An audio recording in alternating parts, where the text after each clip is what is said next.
Once Upon a Time. As you can see, I slept all day and I don't feel too great, so I'm not trying. And this robe is so amazing. Anyway, I had originally planned to do the 2 episodes, seeing as they both aired on the same night, but I was not able to clear enough space on my iPad, which is what I film on, so we're doing these one at a time. Which means we're doing Season 7, Episode 7 of Once Upon a Time. Its title is Eloise Gardener. Let's do it. If that insipid Snow White and her charmless prince hadn't stopped me. How the bloody hell did they do that? Yeah. They stole my magic. Jerks. I did not see that coming. It's that muscle memory where you just want to choke people with the force. Imagine my surprise when I learned that my partner had discovered a dead body without me. Yeah, you leave him out of all the fun. Why don't you come work for me? Yeah, duh, that makes sense. I thought that earlier. This witch lady has got some, like a bump it in there or something. That hair. Remember when Henry never went to school? It's like, does he ever drive his car now for money? Rapunzel! My buddy auditioned for this Rapunzel. Oh my gosh, she even looks like my buddy. Why do you leave some dirty shoes under your desk? Oh, garden gnomes. Those things are creepy.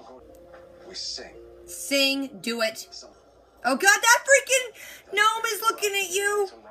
I ain't down with gnomes. I read that Goosebumps book way back in the day. Nah. Bloody hell. It's a giant gnome! No, no, no. Whoa! Well, that's good. That got taken care of. My mother used to sing it to me and my brother, and then she died, and my father abandoned us, and I didn't hear anything like it again. Wow. Why? You bringing it down. That's downer. Beginning. Pulling your hair, girl. Who is this witch anyway? What's going on with this? Is that Mother Gothel? I don't know. So that's what you two were whispering about. Break it up, Regina. And I was even thinking maybe I should try to get Lucy back officially. You've had a job for half a day. Maybe wait on that. I mean, with this job and the truck in the works, I'm just that the only thing they hate more than a single mother who works in a bar is a single mother who works in a bar. With a broken truck? Regina, what's your game? Why you gotta stop this so much? And she vanished. I was drinking. Party. She's dead. Is she really dead, though? She didn't even take her sandwich. Don't start drinking, Hook. At least go home and do it in private like normal people do. I will finally be free. She gonna kiss you. Whoa, Rapunzel's thirsty. Rapunzel was very, bored and lonely up there. I took a double shift. Someone called in sick and... Is there even any workers there? Someone called in sick? Regina, you're awful. Breaking up love. You're basically the blue fairy now. You got your dagger there? What the heck? The dagger is in an evidence locker. So what's that supposed to mean? It means the pages are fake. Or she used a magic marker. Because you don't know what's going on around here. None of us do. Tell us. But Eloise Gardener is not who you're looking for. What's going on? When did Once Upon a Time turn into a cop procedural? Captain Hook just banged Rapunzel and my Disney brain is upset. There's a baby in there. That little cry is the sound of my freedom. What? What? No, that can't be. It's not possible. Not if there's magic involved. Oh god, it's that chick. You're the witch. I prefer Gothel. You banged Gothel. It's weirder. You could just have magic fast babies. That's awesome and very useful for a TV show. You know, babies can't take care of themselves. I've been looking for you for a long, long time, Eloise. Oh shoot. Oh shoot. Come on, Eloise. You look way older than you should. Jolly Roger is yours, Captain Smee. Ooh, Captain Smee. Nice promotion. What is more important than revenge? She's like, I don't even understand that. Where are you getting milk, Hook? Oh, the baby smiles. I've only ever known one person good enough to pass on their name. Who is it? My mother. Yeah. It's gonna be a name we already know. Alice. Alice, yeah. Saw that coming. I called that a few episodes back. I'm just disappointed. Oh, when your daddy's disappointed in you? May I have a minute just to say goodbye? We don't do that, but on TV shows we do. Your stepmother's been arrested. Oh shoot, see, we can go on a date now. Yeah, I have a feeling she doesn't get to keep custody of Lucy if she's locked up. Which means she'll probably go into the system and not back to you. Jacinda, meet Miss Scarlett with social services. See? I've been Until we can review the case, Lucy needs to come with us. into the system. See, I told you, that's how the world works. I called it with Alice. I feel like they almost showed their hand too much. With the chess references and different things. It could have been more surprising if they didn't keep doing that. Anyway, the episode starts in the Wish Realm right before Regina was supposed to cast the curse, but then the Charmings bested her and took her magic away. With no magic, she has to run, so she goes to Hook to get safe passage somewhere, but she wants to, in exchange, give him information where there is some magic that can lock up and imprison things and people and immortals. So he's like, alright, I'm gonna do that. I'll trap Rumple, so let's go. Hook's also in that weird cracked-in looking place with the dead guy from last episode. Rumple shows up and just kind of tries to get him off the case. Henry and Jacinda are also all happy because they fixed the truck and they're going to go on a date, and Regina's like, I gotta screw this up. This is not good. I gotta mess this up real bad. Hook's still looking over the Eloise Gardener case, and Henry comes to try and help him. Henry's like, maybe the girl's dead, and Hook's like, no, I know she's not dead. I'm, like, connected. I feel like we're family. Then in flashback, Hook is looking for that magic he needs. He wanders to a tower. There is Rapunzel inside. Rapunzel. She says she's trapped inside by a mean witch. She needs a petal from a flower from the witch's garden that could break her spell thing, and then Hook can use some of the petals too for his revenge. Then back in Seattle, Hook and Henry go and talk to Tilly, and he's like, hey, I need you to ask around and get me some information on Eloise Gardener, because no one's talking to cops. Also, Weaver goes and talks to Belfry and is like, Rogers is still on this case, and she's like, well, get him off of it. Back in flashback, Hook goes to the garden with Smee. They're looking for the flower, and they have to sing to it. But then there's this giant freaking gnome. What was that even about?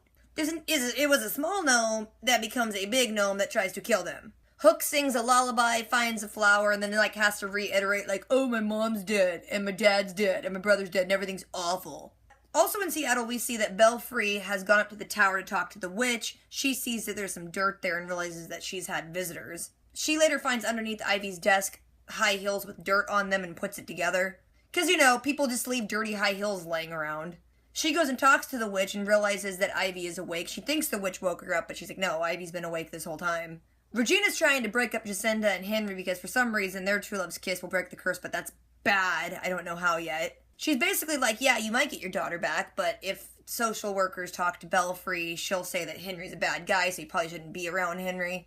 Then we cut back to see Hook and Henry. They're waiting on Tilly to show up with information on Eloise. She kind of shows up and then kind of goes to leave, and they chase her down a little bit. She's all sad, but she relays information that Eloise was going by the name Rain, and there was a guy involved, and she got killed in a car accident, but with a fake name, they couldn't ID her body. She says that the guy gave her this page, and he takes the page, and it matches up to the page in the book, which I don't really get, because later on we find out, you know, that page is fake. How did they know exactly how to match up a page in a book that he had? Whatever. But Hook's off by himself, sad about it, and he accidentally spills some alcohol he was drinking on it, and the paper runs, and he realizes, oh, this is fresh ink. This is a setup. Then back in flashback, Hook takes the flower back to Rapunzel, and she's like, yay, sweet, a flower, but first, we should smush.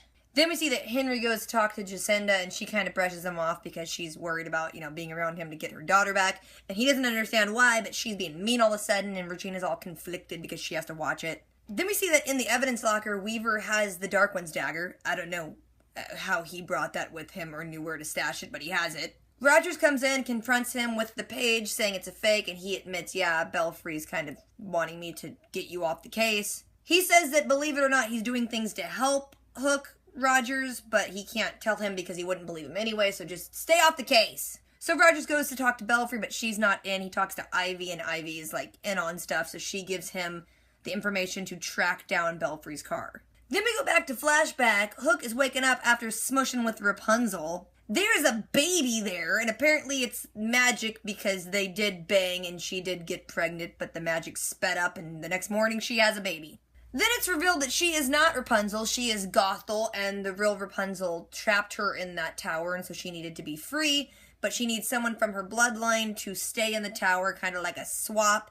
And she's like, come on, Hook, let's go. Let's just leave this baby here to most likely die, because that's what babies do when they're left unattended. He's like, no, you crazy lady with your weird hair. I'm not going to do that. You can go. I'll stay here with the baby. She did leave him a petal, though, and says that it's more than enough magic to imprison the Dark One, so why isn't it more than enough magic to break the barrier spell and leave with the baby? Then back in Seattle, Hook has tracked Belfry to some weird warehouse place. He puts a gun on her, handcuffs her to a thing, goes in some weird storage room, and inside he thinks it's Eloise, but it is Gothel. Didn't he also notice that he was looking for, like, a young girl teenager, and Gothel does not look like that, but he's like, okay, I saved you. Then we go back to flashback. Hook has shown up to his crew and is like, hey, I gotta stay for reasons. He tells Regina that his crew will take her and give her safe passage, and that Smee gets the ship, but he has to stay and do some stuff, and his revenge isn't that important anymore. Then we see he's up in the tower taking care of the baby, singing to her, and then names her Alice, which, yeah. Then back in Seattle, there's tons of cops and an ambulance all around, and they're taking away Belfry, and they're putting Eloise, which is Gothel, into an ambulance. Tilly shows up, and she apologizes to Rogers because she's not sure what's the right thing to do, and Weaver told her it was for the best to lie to him. He does that thing that's, like, way more upsetting than your parents just saying they're mad. They're like, I'm disappointed. And then he gets in the ambulance and leaves with Gothel until he's standing there crying. And then Ivy shows up as they're putting Belfry in the police car, but then she's like, I need to talk to her for a second. And since it's a TV show, they're like, yeah, sure, you can talk with the criminal prisoner we're arresting. Why not? We'll walk away. They both know that each other is awake, and Ivy's like, look, I killed that one dude to get him off the case, but he did all the work, and this kind of just played out perfectly. She's free, I'm free of you, everything's good. But Belfry warns her she has no clue who she just let go, so that's probably gonna mean some more stuff later. Then we cut to see Henry running into the bar, all excited because Rogers said that he found the girl and that Belfry's being arrested, so they think that means automatically Lucy's just gonna go back to Jacinda, but that's not how the real world works. So she goes there to get Lucy, and of course there are social workers there like, look, we gotta review the case, we're just gonna take the kid for a minute. And then they take Lucy to go put her in the system for a little bit. And then credits. So we finally got the identity of his kid confirmed, which is who most people thought it would be. And we realize that the chick up in the tower is Gothel, which I'm not sure if I'm a fan of her wig. It is huge. There are braids involved. And it's not the, like, Mother Gothel curls that I love. There is still a whole lot more we need to know. There's a lot of mysteries going on here. But I think that's it, and if I forgot anything or left anything out, if you guys want to talk about anything, drop a comment. Don't forget to do the things, rate, comment, subscribe. I will catch you guys later. Until next time.